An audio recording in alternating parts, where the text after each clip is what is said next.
지난달 신림역에서 이어 분당 서현역 인근에서 또 흉기 난동이 벌어졌습니다. 온라인 곳곳에선 살해 예고글이 이어지면서 시민들의 불안이 커지고 있는데요. 오늘 이와 관련해서 승재현 한국형사법무정책연구원 선임연구위원과 함께 얘기 나눠보도록 하겠습니다. 어서 오시죠. 네, 안녕하십니까. 네, 유사 사건이 계속해서 이어지고 있습니다. 일단 이번 사건의 특징 어떻게 분석하고 계시는지 말씀해 주시죠. 한 3가지 정도로 열어놓고 수사를 해야 된다. 뭐 특징이라고 이야기를 하기보다는 지금 우리가 이 사건을 어떻게 들여다봐야 되는 시각을 좀 중심으로 말씀드리면 결국 이 사람의 진술이 오락가락해요. 처음에는 굉장히 이렇게 좀 이렇게 약간 말이 좀 맞지 않는 뭐 스토킹하는 사람들에게 뭐 어쩌고 저쩌고 이렇게 굉장히 갔는데 또 범죄의 수법은 굉장히 좀 치밀해요. 이게 사실 제가 정신에 관련된 얘기는 되게 조심스러워서 제가 지금 여기서는 다 빼겠는데 그런 어떤 정신질환과 관련된 영역도 있고 분명히 범죄를 저지르면서 치밀한 계획이 보이는 부분도 있고 또 기존에 있는 범죄와 유사한 모방하는 측면도 존재를 하는 거기 때문에 이 3가지를 다 좀 열어놓고 우리가 들여다봐야지 이게 모방 범죄다 이렇게 가서도 안 되고 이게 정신질환 범죄다 이렇게 가서도 안 되고 이게 분노 범죄다 이렇게 가서는 안 되게 정말 경기 남부청이 좀 열어놓고 수사를 다 했으면 좋겠다는 말씀 드리겠습니다. 네. 범행 동기를 묻는 질문에는 횡설수설하지만 준비 과정은 좀 치밀해 보인다고 하셨다는 건 역시나 계획적이다라고 보시는 건지요? 그렇죠. 그러니까 이 지금 그 의심이 들고 있는 정신질환 지금 저희들은 모릅니다. 근데 과거에 병력만 있었고 또 그게 뭐 치료를 중단한다고 해서 갑자기 그게 또 급격하게 위험해지는 또 그런 질병은 아니기 때문에 그런 어떤 질병이 있었기 때문에 처음에 이야기하는 횡설수설하는 거는 그 질병의 좀 나름대로의 어떤 특징이 아닌가 이렇게 생각했는데 그 뒤에 진술이 나왔을 때 이런 또 진술을 해요. 사람을 많이 살해해서 주목받고 싶었다. 근데 이거는 또 그 정신질병하고는 전혀도 관계없는 어떻게 보면 약간 보복성 범죄 형태가 보이는데 이 계획범죄 3가지만 정확히 말씀을 드릴게요. 먼저 흉기를 준비했다는 점, 그리고 사전에 그 장소를 답사했다는 점, 그리고 2번째는 범행 현장에서 첫 번째 범행을 범하고 난 다음에 새로운 장소로 이동했다는 점, 자동차로 사람을 충격하고 그리고 어떤 특정 쇼핑몰 안에까지 들어가서 무차별적인 어떤 공격을 하는 거거든요.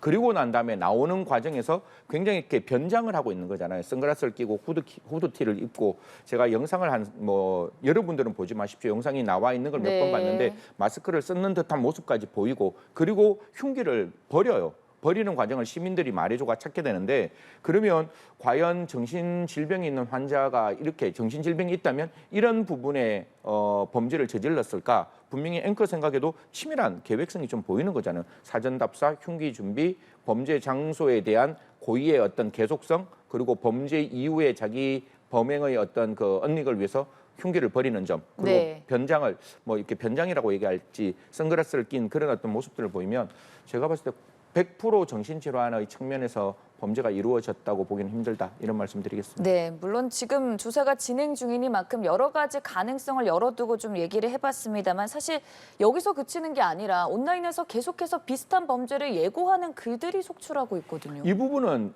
명백히 모방을 하는 거라고 저는 봐요. 왜냐하면 제가 뭐 이렇게 테러에 대해서 많이 보지는 않지만 테러 방지법을 만들 때 그리고 외국에 있는 특히 미국에 있는 정보기관은 다 갔다 왔을 때 그 정보기관에 계시는 분들이 뭐 외로운 늑대 이야기도 하고 굉장히 많은 이야기를 하면서 정말 뭐 테러 분자라고 이야기를 하던데 그 사람들은 그 테러가 이루어지는 걸 원하지 이루어지지 않는 걸 원하지는 않잖아요. 그러면 예고글을 올린다는 거는 이루어지지 않을 확률이 거의 99%가 이루어지고 정말로 악의적인 테러 분자들은 그렇게 어떤 그 관심을 A란 장소로 모으고 B란 장소에서 테러를 할 수 있는 거는 있는데 지금 그런 상황이 아니라고 본다면 제가 봤을 땐 거의 다 그런 글을 올리면서 국민들로부터 관심받고 난 다음에 세상에 이렇게 들썩들썩하는 모습에 대한 기쁨, 희열 이런 걸로 그걸 받아들이는 사람이기 때문에 저는 2가지가 반드시 형사정책적으로 필요한 게 첫 번째 강력한 진압입니다. 그러니까 옛날같이 그냥 단순히 이게 사람을 놀리는 경범죄가 아니라 정말 불특정 다수에 대한 행동으로 사회의 혼란을 야기하는 행위니까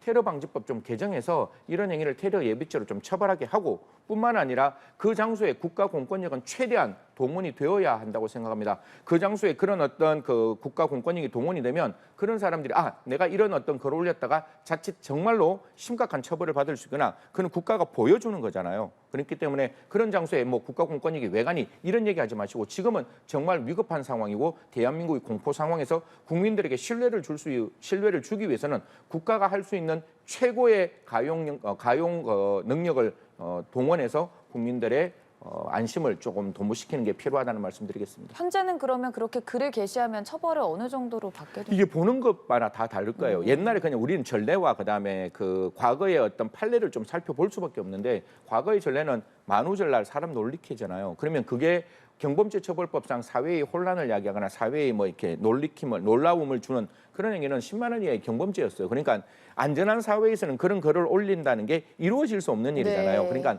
과거에 우리가 1980년, 90년, 2000년대에는 안전한 사회였기 때문에 그런 글들이 전부 다 경범죄처벌법, 사람을 놀래키는 행위로 갔지만 지금은 어떻게 보면 국민들 입장에서 누구나 공포심에 빠져 있는 거잖아요. 그리고 그런 일이 이루어질 수 있다고 국민들은 외포심을 느끼는 거니까 첫 번째, 불특정 다수의 협박이라 할지라도 협박죄로 분명히 수사해야 된다. 이걸 가끔 뭐 다른 분들은 그런 말씀하시는데 이거 판례도 없고 이거 불특정 다수라서 협박죄로 뭐 조사해봤자 무죄가 나올 수 있어요.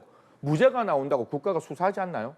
국가는 국민들의 공포심과 불안감을 잠재울 수 있는 게 국가 공권력인 거예요. 그래서 이 부분 국가가 국가가 법원의 판단을 예측하고 미래를 예측해서 수사를 안 하는 게 아니라 현재 국민들의 불안감을 잠재우기 위해서는 이런 어떤 범죄에 대해서 적극적으로 수사하는 게 필요하다라는 말씀드리겠습니다. 네, 실제로 윤희근 경찰청장은 흉기난동 범죄, 총기나 테이저건까지 사용하겠다, 좀 강경하게 대응하겠다는 입장을 밝혔습니다.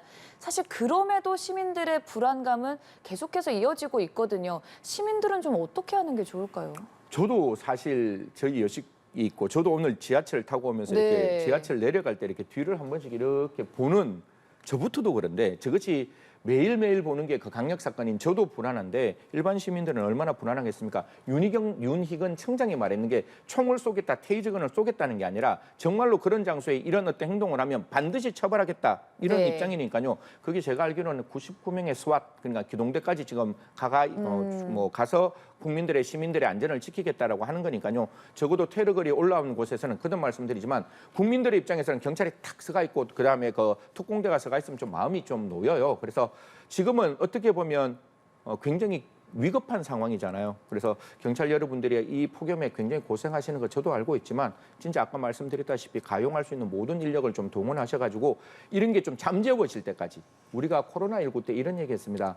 재난지원금 줄 때 그게 줄 수 있느냐 줄 수 없느냐 갑론을박이 있었잖아요. 네. 그때 제가 뭐라고 말했는가 하면 진짜 위급한 사람은 응급실에서 반드시 그 사람을 치료해 주는 게 우선이듯이 그런 코로나19에 많은 어떤 고통을 받는 국민들에게 국가가 할 수 있는 일이 무엇인가가 있다면 그 일을 하는 게 저는 국가의 책무라고 생각합니다. 지금도 거듭 말씀드리지만 위험한 사회가 만들어지고 그 공포와 불안이 점점 올라와 있는 상황에서는 그걸 확 진압할 수 있는 굉장히 강력한 조치가 필요한 거니까요.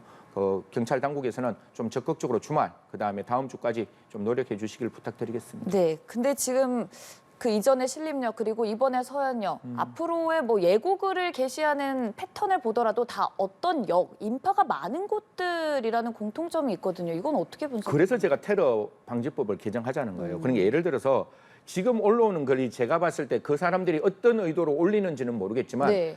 사회의 가장 혼란을 야기시키겠다는 굉장히 나쁜 의도가 있는 거잖아요. 그리고 그 장소에 있는 불특정 다수인 대한민국 국민에게 위해를 가하겠다는 글인 거잖아요. 그래서 전 테러라고 생각하는 거예요. 네. 테러의 정의가 어려운 거 아닙니다. 제가 뭐 테러 방지법 만들 때 얼마나 많은 고민을 했겠습니까? 사회의 혼란과 혼돈을 야기시키기 위해서 특정한 행위를 하는데 그 특정한 행위가 불특정 다수의 국민을 대상으로 하면 테러인 거예요. 그러면 살인죄도 살인이 있고 살인 미수가 있고 살인 예비가 있잖아요. 그럼 네. 테러도 당연히 테러가 실행되는 것, 테러가 미수되는 것, 테러가 예비되는 것 당연히 저는 테러 방지법에 들어가야 된다고 생각을 들고 내란죄도 내란에 대한 내란 행위, 내란 미수, 내란 예비, 내란 선동까지 처벌하는 거예요. 그러면 제가 봤을 때 내란죄도 이렇게 한다면 내란죄보다 더 국민들에게 공포를 줄 수 있는 이런 테러에 대해서는 조금 더 적극적인 조치가 만들어져야 된다. 거듭 말씀드리지만 과거에 대한민국은 굉장히 안전한 사회였습니다. 그 안전한 사회를 찾기 위해서 지금 위험한 사회로 진입하려고 하는 이 순간 국가가 과연 무엇을 해야지 대한민국이 다시 한번 안전한 사회로 돌아갈 수 있을지 진지한 고민이 저는 필요하다라고 생각합니다. 네, 구조적 차원의 개선을 계속 말씀해주고 계시는데 이 부분도 좀 얘기를 해보도록 하겠습니다. 대전에서는 교사가 흉기 피습을 당하는 사건이 발생했거든요. 조금 그 이전 사건과는 결이 다르다고 정부는 좀 얘기를 하고 있는데 어떤 사건이라고 보시는지요? 일단 뭐 드러나는 게 많지가 않아요. 네. 사실 뭐 이게 그 학교를 다녔다라는 거는 어느 정도 맞는 것 같아요. 그러니까 이게 자퇴를 했는지 졸업생인지는 좀 명확하지 않지만 언론에 따라서 자퇴한 학생이다 이렇게도 네. 나오고 그다음에 두 번째 이 교사와 전혀 모르는 사이는 아닌 것 같아요. 언론에 나오는 거 보면 제가 그 말이 저도 확인되지 않았기 때문에 말씀을 못 드리지만 그 가해자와 피해자 사이에 이야기를 했다는 네. 그런 어떤 언론의 보도도 있기 때문에 이런 어느 정도의 알고 있는 사이고 알고 있는 사이면 우리가 일반적으로 말하는 피해자가 특정되지 않는 범죄와는 조금 다른 것 같아요. 그래서 교육부도 이야기하지만 법무부 쪽에서 방화가 한번 일어났습니다. 그러고 난 다음에 법무부나 정부 청사갈 때 진짜 엄격하게 출입을 통제하는 거거든요. 학교 선생님들도 저는 보호해야 된다고 생각합니다. 학교의 교권도 보호해야 되고 학생의 인권도 보호해야 되지만 그 교사와 학생의 생명과 안전도 보호해야 되기 때문에 출입을 하는 데 있어서 조금 더 적극적인 어떤 통제가 필요한 거 아니냐. 특히 뭐 제자가 선생님 찾아가는 건 옛날에는 선한 일이었지만 지금은 학교 폭력과 관계되는 어떤 앙금이 있을 수도 네. 있는 거거든요. 그래서 그런 경우에 있어서 제자가 스승을 찾아갈 때에도 물론 스승의 존중은 반드시 필요하고 제자에 대한 사랑도 필요하지만 출입에 대한 목적과 누가 왔는지에 대한 기본적인 내용은 좀 체크를 해서 만남을 좀 주선하는 게 필요하지 않느냐. 언제나 국민의 생명에 대해서는 차선이 아니라 최선의 정책을 펼쳤으면 좋겠습니다. 네, 참 이 마음 아픈 사건들이 계속 이어지다 보니 사실 시민들도 지금 호신용품 구매가 엄청 늘고 있다고도 하고요. 그만큼 불안하고 있다는 상황인 것 같은데 마지막으로 어떻게 좀 하면 좋을지 간략하게 말씀해 주시죠. 첫 번째, 제가 이거 뭐 이런 말씀 드리면 저도 형사정책을 만드는 사람으로서 굉장히 시민 여러분께 좀 불편한데요. 일단 만약에 그런 흉기를 들고 굉장히 위협을 끼치는 상황이 되면 그 자리를 피하셔야 됩니다. 네. 분명히 피하셔야지 그 장소에 근처에 있는 거는 저는 반대합니다. 요번에 우리 시민들은 정말 영웅이었습니다. 그 있는 그 흉기에 어떻게 상처를 입은 분들을 지혈을 하시고 그 범인이 도망갔을 때 지적을 해서 그 장소에 있다고 말해주신 시민 여러분은 영웅이십니다. 분명히 국가는 그분들에 대해서 최대한 할 수 있는 포상을 했으면 좋겠다는 말씀을 드리지만 네. 현장에 딱 마주치면 무조건 그 자리를 피하시는 게 좋고 하나만 더 말씀드릴게요. 밤에 이렇게 탁탁 지나가면 옛날엔 굉장한 안전한 사회라서 이렇게 이어폰 끼시고 이렇게 가거든요. 네. 가해자가 피해자를 특정할 때 가장 좋은 피해자가 누군지 아십니까? 나의 공격을 전혀 예측하지 못하고 나의 공격이 이루어져서 나의 목적이 달성될 수 있는 피해자. 그러면 공격하는 그 순간을 모르면 진짜 위험한 순간이 될 수 있어요. 저 음악 듣는 거 저도 좋아합니다. 영상 보는 거 저도 좋아하는데요. 적어도 지금 사회가 조금 안전하게 변하기 전까지는 분명히 이어폰 빼시고 가시고 돌아갈 때 위험한 장소가 되면 112 신고하십시오. 대한민국에는 그 국민을 안전하게 귀가시킬 수 있는 제도가 마련되어 있으니까요. 그런 걸 적극적으로 활용하시기를 부탁드리겠습니다. 네, 알겠습니다. 지금까지 승재현 한국형사법무정책연구원 선임연구위원과 함께했습니다. 고맙습니다. 네, 감사합니다.